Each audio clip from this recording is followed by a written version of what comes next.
In this video we're going to do double crochet 7 together. So we're going to put the next 7 stitches together. I've already chained 3 just to start myself, but I want to show you what the next 7 look like. So 1 2 3 4 5 6 7, those are all going to be come together as one stitch.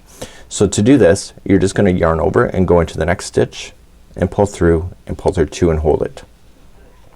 You then go into the next one, yarn over, pull through 2 and hold it, and you keep doing that until you've collected all 7 in a row. So because you've already started the row, there will be a total of 8 loops on the hook when you're done. So what I like to do is that I like just to kind of grab them by 4s. So I just naturally do it, boom, and I can see that there's only 7 because I did that, and so I'm gonna collect the final one and get it. So all of that is gonna come together, so there's a total of 8, so 4 and 4, and then yarning over and pulling it through all like that.